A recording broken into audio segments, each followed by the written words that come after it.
At my brother's wedding, I was told to just stand somewhere in the back because seats are reserved for real family. Even his barber had a place card. So I advanced over, grabbed the $5,200 check off the gift table, and declared, "Then let real family pay for your honeymoon." He chased me out, shouting, "You can't back off now." I, 32M, never thought I'd be writing this, but here we are. My brother's wedding was supposed to be a celebration, but it turned into the moment I finally understood where I stood in my family's hierarchy. What happened next probably makes me look like the villain in their story, but I'm done caring about their version of events. The wedding was at some upscale country club that cost more than most people's cars. I'd driven 3 hours to get there, wearing the one decent suit I owned, carrying a check that represented 2 months of careful budgeting. $5,200. It was everything I could afford and more than I should have spent, but this was my brother's wedding. Family comes first, right? Wrong. I walked into the reception hall expecting to find my assigned seat, maybe at a table with some cousins or family friends. Instead, I found myself wandering around like a lost tourist while everyone else seemed to know exactly where they belonged. The place cards were arranged on an elegant table near the entrance, each one carefully calligraphed with names and table numbers. I searched through them twice, then a third time, thinking maybe I'd missed it. My name wasn't there. The wedding coordinator, a woman with a clipboard and the kind of smile that doesn't reach her eyes, noticed me looking confused.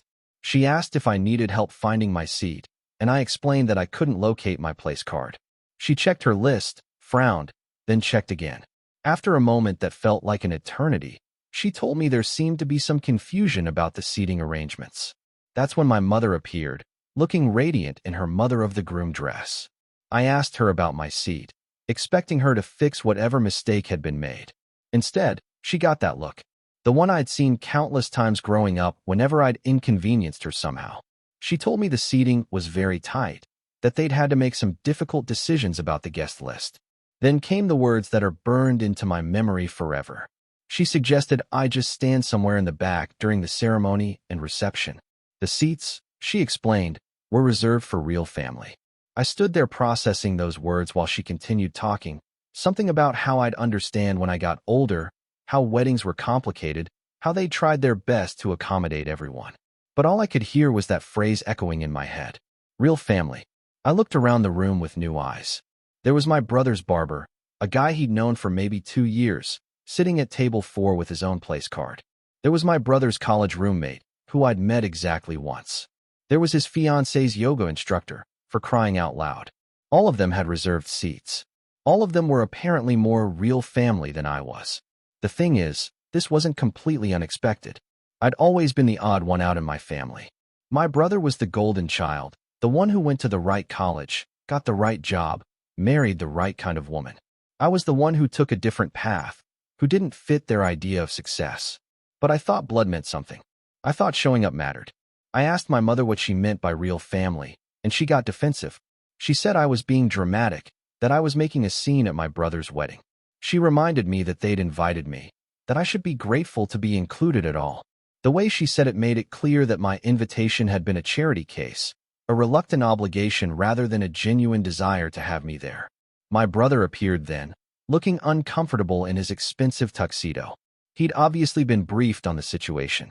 He put his hand on my shoulder and told me he was sorry about the seating mix-up, but that I'd understand how these things worked. He said the important thing was that I was there to support him on his big day. I asked him directly if he knew I didn't have a seat, if he'd approved this arrangement. The pause before he answered told me everything I needed to know. He said they'd had to make tough choices, that the venue had capacity limits, that it wasn't personal. But his eyes wouldn't meet mine when he said it. That's when I noticed the gift table. It was positioned prominently near the entrance, covered with wrapped packages and envelopes. My envelope was there, thick with the check I'd written. $5,200. Money I'd saved by eating ramen for weeks, by skipping social events, by working overtime shifts. Money that represented my genuine desire to help them start their new life together. Something crystallized in that moment. I wasn't real family, but my money was real enough. My gift was welcome even if I wasn't.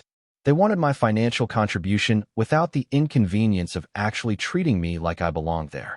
I walked over to the gift table while my mother and brother watched nervously. I found my envelope easily enough and picked it up. The weight of it felt different now, heavier somehow. This wasn't a gift anymore. This was evidence of my own stupidity. My brother started walking toward me, asking what I was doing. I told him I was taking back my gift since apparently only real family should be contributing to his honeymoon fund. The look on his face was priceless. Panic mixed with anger, mixed with the dawning realization that he'd pushed too far. He told me I was being ridiculous, that I couldn't just take back a wedding gift. I asked him why not, since I wasn't real family anyway. If the seats were reserved for real family, then surely the financial obligations should be too. By now, other guests were starting to notice the commotion. My mother was hissing at me to put the envelope back, to stop making a scene. My brother was trying to grab the envelope from my hand while maintaining his composure for the watching crowd. It was almost funny, watching them try to handle this without looking bad in front of their fancy friends. I stepped back and announced loudly enough for nearby tables to hear that since I wasn't real family could pay for the honeymoon. The envelope went into my jacket pocket, and I started walking toward the exit. That's when my brother lost it completely. He chased after me, shouting that I couldn't back out now, that I was ruining his wedding, that I was being selfish and petty. The irony wasn't lost on me. I was selfish for taking back my gift, but they weren't selfish for excluding me from my own brother's wedding. I kept walking. Behind me, I could hear my mother trying to do damage control, explaining to confused guests that there had been a family misunderstanding.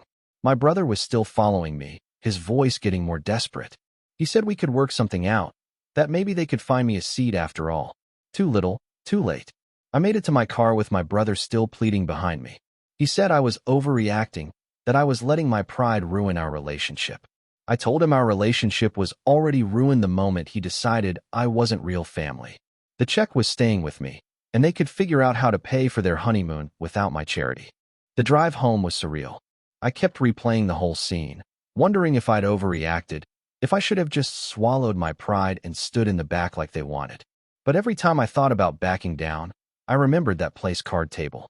I remembered my brother's Barber having a reserved seat while I was told to stand in the back. Update 1. The fallout started almost immediately. My phone was buzzing with calls and texts before I even made it home. My mother was furious, demanding I return the money and apologize.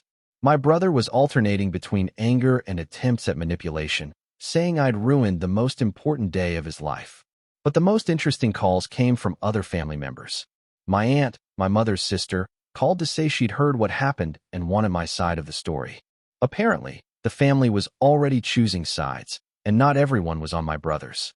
My aunt told me she'd always suspected I was treated differently, but she'd never seen it so blatantly displayed.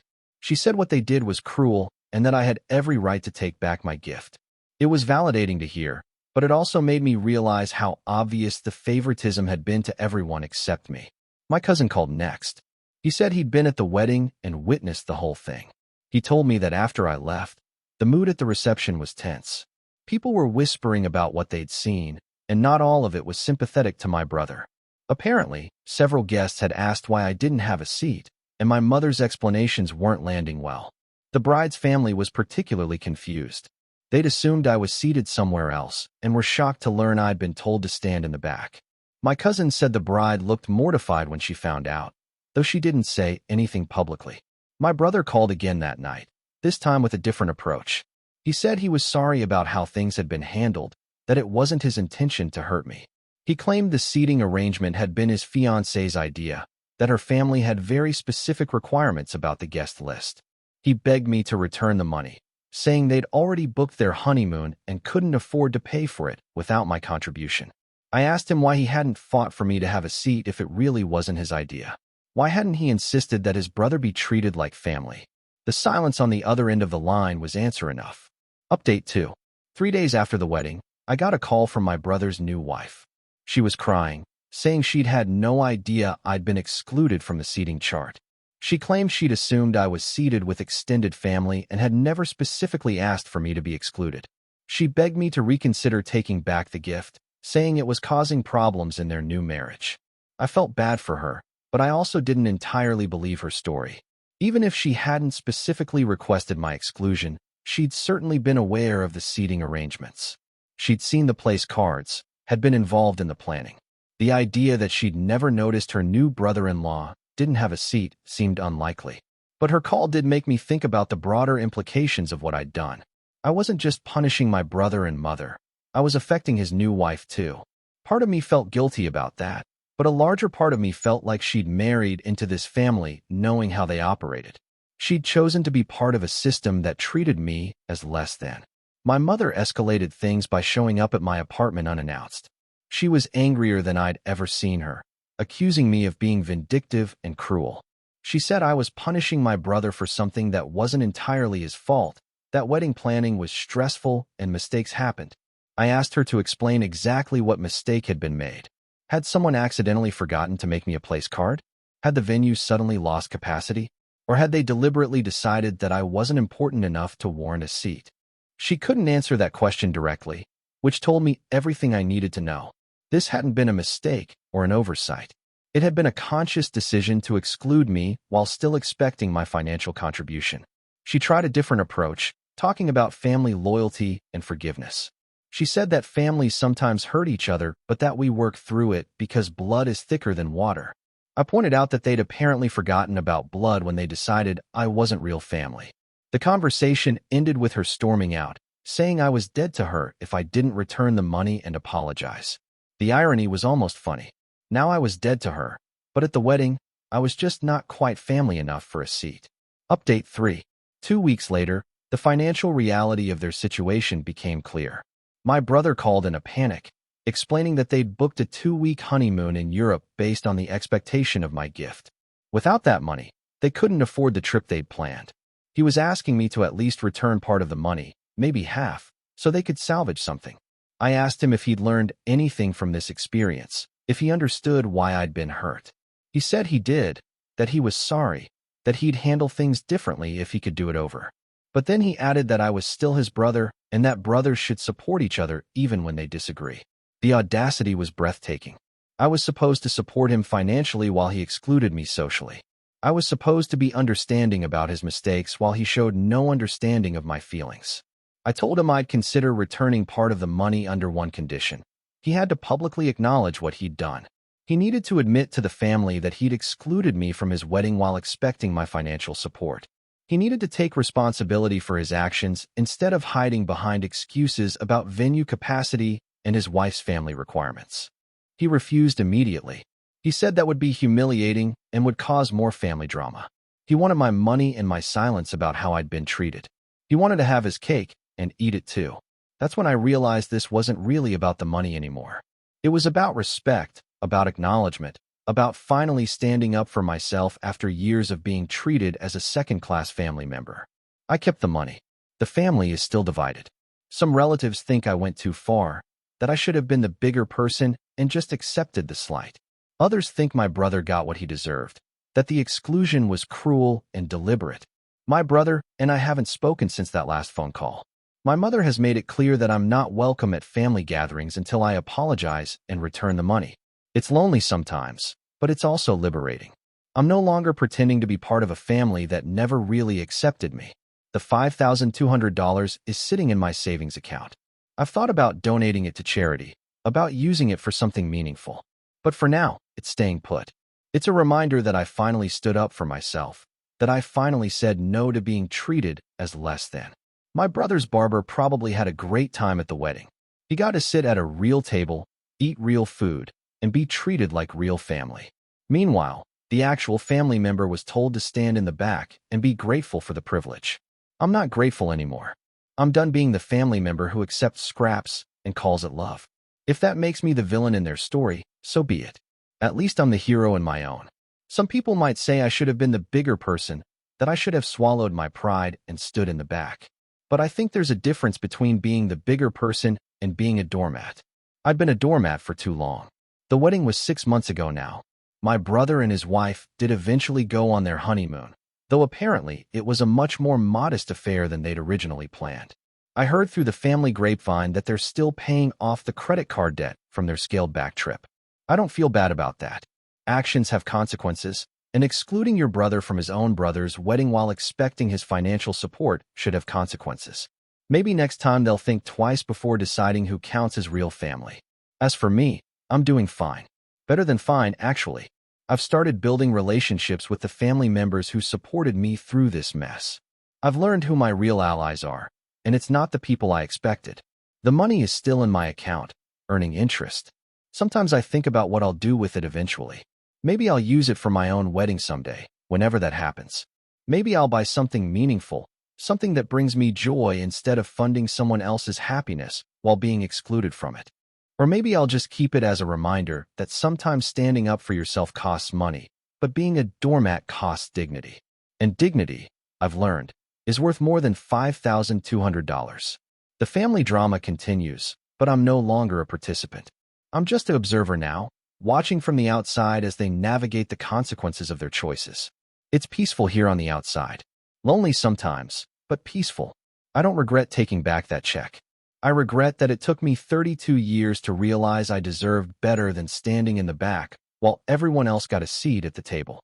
But better late than never, right? Real family, I've learned, isn't about blood or obligation. It's about respect, inclusion, and treating people like they matter. By that definition, I'm not sure I ever had real family to begin with. But I'm working on building it now, one genuine relationship at a time. And this time, everyone gets a seat at the table.